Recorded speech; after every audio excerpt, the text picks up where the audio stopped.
Sa kabila ng banta ng MERS-CoV, tuloy pa rin sa Hajj sa Mecca ang kababayang Muslim. Kaugnay niyan, muling nagpaalala ang DOH sa mga pupunta sa Saudi Arabia na magsagawa ng kaukulang pag-iingat sa naturang nakamamatay na sakit. Si Eddie Arellano sa detalye.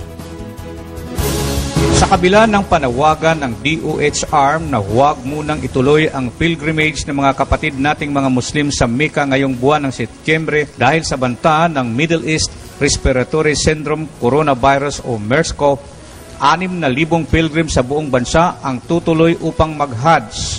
Sabi ni DOH ARM Secretary Dr. Cadel M. Sinulinding, wala siyang magagawa kundi magsagawa na lamang ng information drive kung ano ang gagawin kung sakaling nandoon na ang mga pilgrim sa Mecca upang maiwasan na mahawa sa naturang sakit. So I wrote a letter addressed to the National Commission on Muslim Filipinos kay Secretary Lau na lahat ng mga pilgrims natin na aalis should undergo pre-departure orientation related to MERS-CoV. Dagdag pa ni Dr. Sinulinding na mas may tsansang mahawa ang mga pilgrims na mga lalaki dahil sa kanilang tradisyon na beso-beso at pakikipagkamay. Samantala, ang mga babae ay may takip sa kanilang mga muka at walang body contacts kung kaya malayo sa kanila ang mahawa.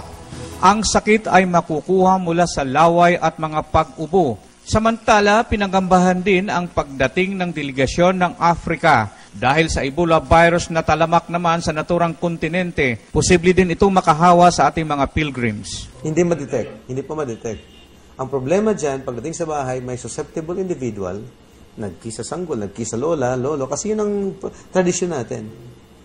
And the susceptible victim becomes vulnerable to the infection at doon ang magiging reservoir paano i-spread yung sakit. 6,000 pilgrim sa buong bansa ang nakatakdang pupunta sa Mecca at karamihan sa mga ito ay manggagaling sa ARM. Remember, last April, when there was one positive passenger of Etihad Airways, buong bansa ay nabulabog just to trace down 254 passengers.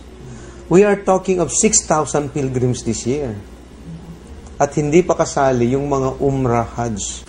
Panawagan ni Secretary Sinulinding sa mga pilgrims na gawin lamang ang sumusunod. Number 1 talaga dito, avoid yung direct contact with anybody na hindi mo kilala. So yung beso-beso mong mail, bawal yun. Yung handshake, pwede. But you have to wash your hands as frequent as you can. Second is avoid yung sneezing or coughing in front of people or somebody is coughing, i-avoid nyo sila totally. And then, you should wear mask. Para sa Telebisyon ng Bayan, kasama si Julius Masayon, Eddie Arellano.